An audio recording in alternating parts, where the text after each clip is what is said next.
I'm just gonna hold court right here. All right. You saw the circuit court where I got circuit court. This is Chancery Court. Divorce, wills, estate, and that's what Judge Thomas Percy Guyton was. He was a Chancery judge right back there, okay? And then there's John Clark Love, a cousin of ours. He held it. And now a cousin of the Kirks, Linda Kirk's family, Judge Kirk from Louisville, Mississippi. And first time it's been usually Kosciuszko, flips back Kosciuszko, Louisville. And this is a very historic place, but where we were earlier is where they held court, chancery, and circuit back then. And they just kind of, you know, just do circuit up there. But sometimes if it's so big, they'll do that one up there too. And the circuit clerk was really nice to let us do it here.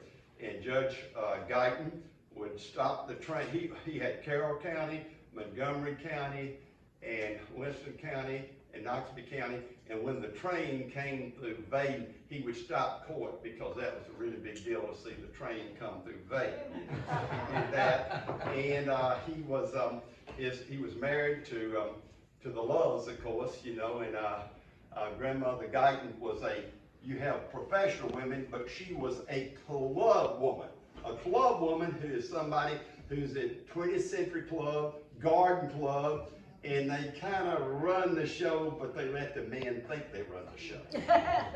and they raised the kids, and you know, grandmother Guyton was kind of always involved. She was very much, we have legalized liquor and bigger now, but she was very much against tobacco, because the people would spit tobacco in the courthouse, and she was very much against alcohol because she saw how people would get drunk, all that stuff. So she was a prohibitionist, and you know, it was the women that voted in prohibition. Of course, we don't have prohibition now. We have it county by county, and Otala County is now legally wet. It was always wet with the bootleggers, but now it's legally wet. We get taxes on it and stuff like that. So anyway, Judge Guyton was here, Judge Love, now Judge Kirk, and the Chancery clerk was good enough to give me his key. And you know, you go in there and you look at land deeds and see who history. You can do a lot of history there. You can do a lot of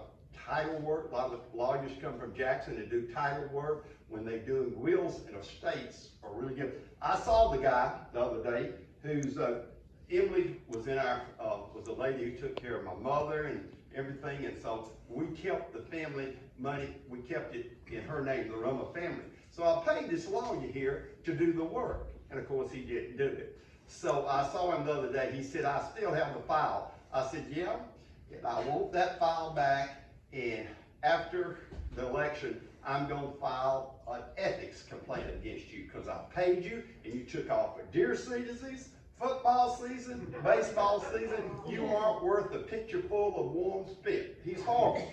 But I'm going to get it back. But Emily's family has all the land, and they've torn down all the houses, and it won't be as much. If you tear down the houses, it won't be as much taxes. So they kept it up, and it kept in the Roma family on their Highway 12. So I'm really proud of them. They've taken it over, and they're paying the taxes on it too. So, but the Chancery Clerk office is where you can go there and you can do opposition research, and you can find out who was divorced. If you're running against a person who's divorced, you can find out if somebody owes a lot of money and they have a judgment against them. See, you can't get federal judgeships now if you owe a lot of money, because that would mean you would be, you know, kind of to the coast mafia. We don't really have a mafia, we have a coast mafia.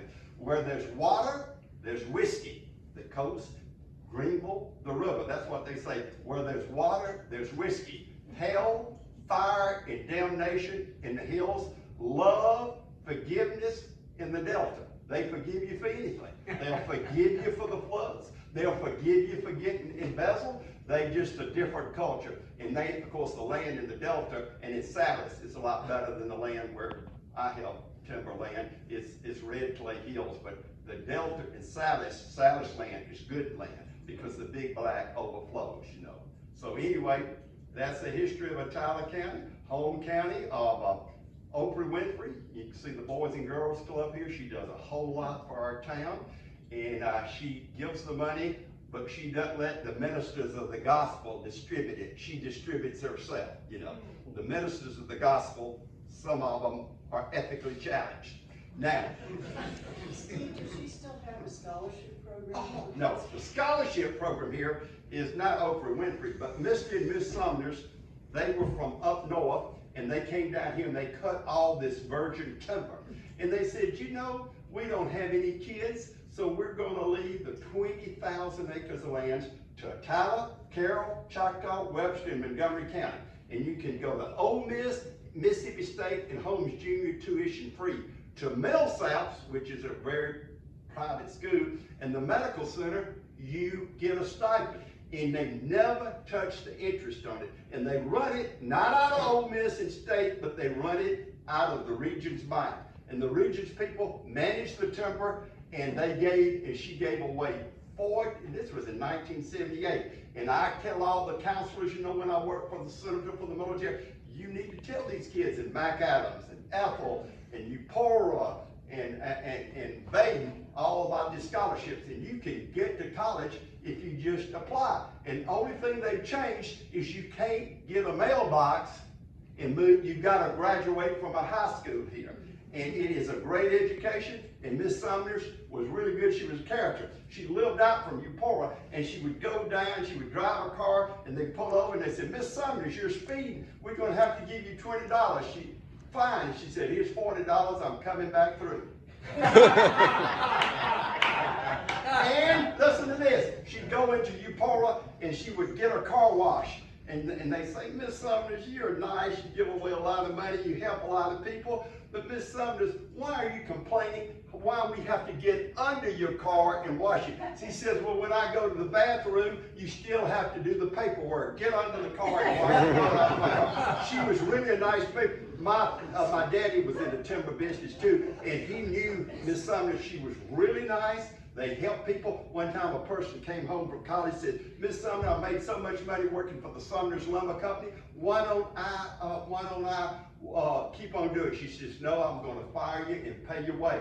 And of all the people who made money in timber, all Mavis Lumber Company, Malpas, Pila, it took a northern Yankee who came down here, cut that virgin timber, and they gave it back. And she only granted one interview to the Kosciuszko paper, and it was his idea to do it.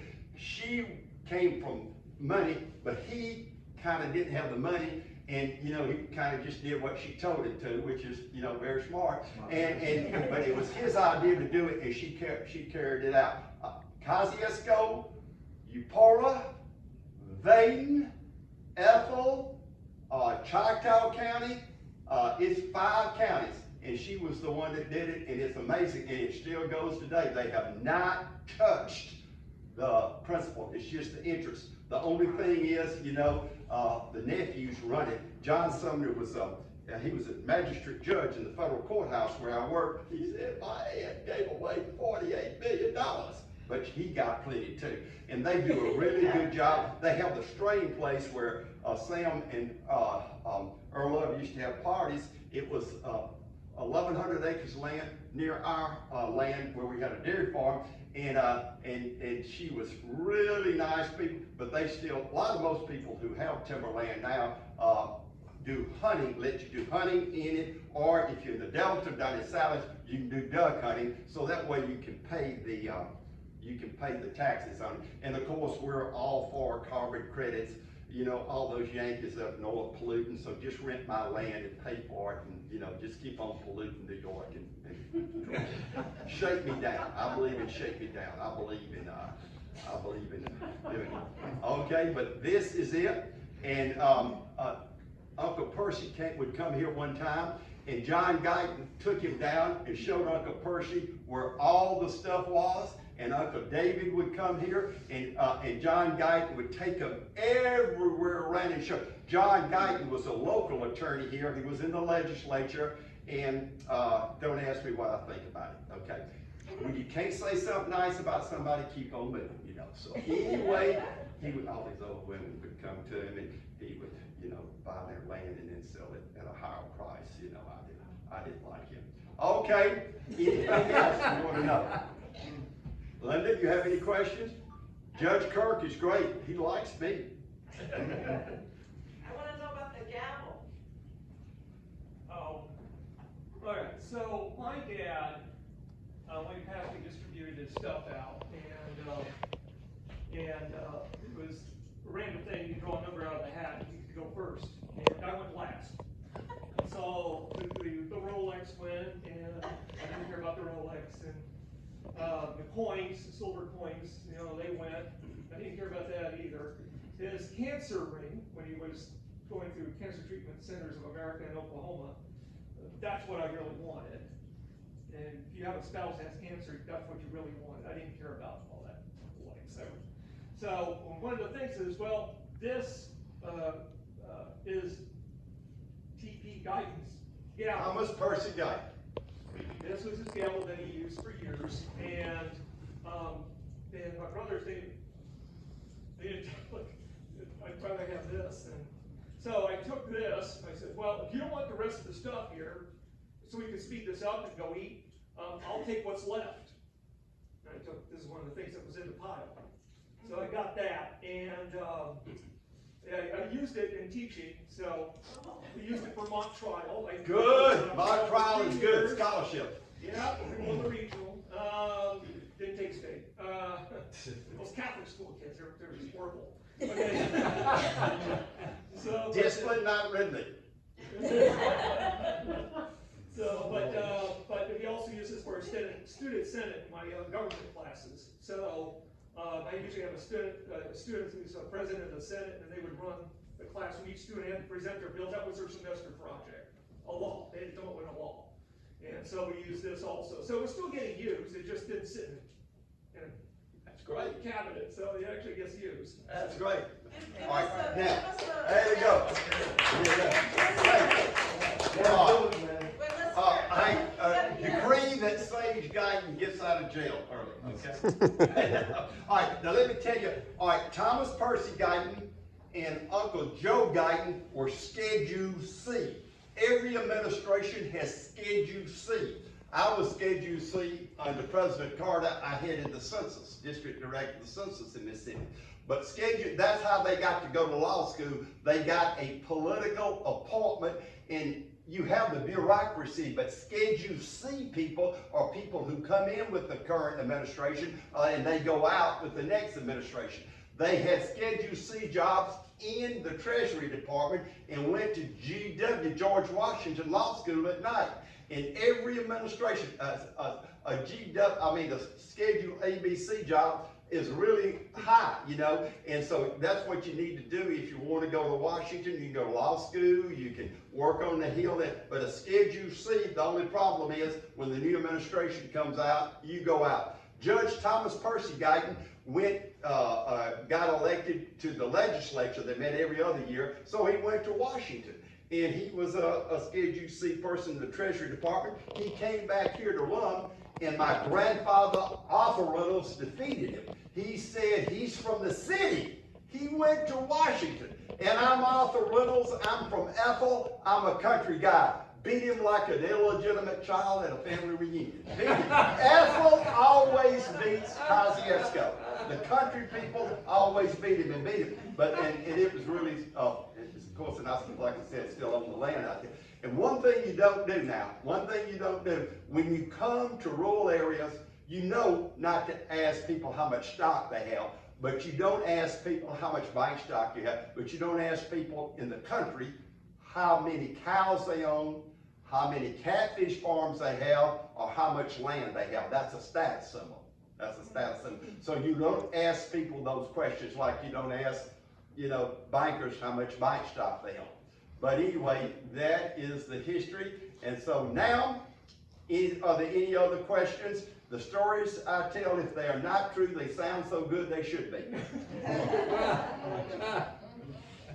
Okay? What's next on our plan? Okay, we are going to leave here, and you're going to follow me down to the Guyton place. where where the Guytons live and where Aunt Pearl lives, and that's where Ames did all that, and there's a new house there, and Aunt Pearl's house is still standing.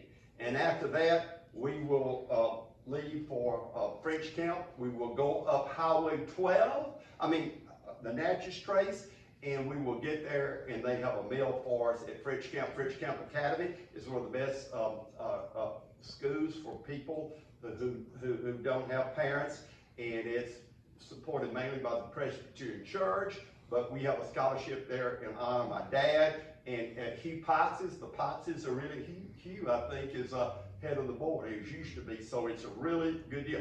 French Camp Academy on the historic Natchez Trace, and it's just really fantastic. But right now, we will, what? I just wanted to ask, for those of us who are uninformed, if this is the house where all of you cousins would gather in the summer? Yeah. They would come down, Uncle Fred and Uncle David, and all of them would come down, and they would, I remember when Grandmother Guyton died, everybody was there. It's where everybody came for funerals and for family reunions. The pictures of the family reunions, and Ames has got the pictures in the back, you know, all the bird baths and everything. You're gonna see that. You're gonna see that. And then Aunt Pearl's house is right next door, you know, because when they got appointed federal marshal, he moved into town, you know.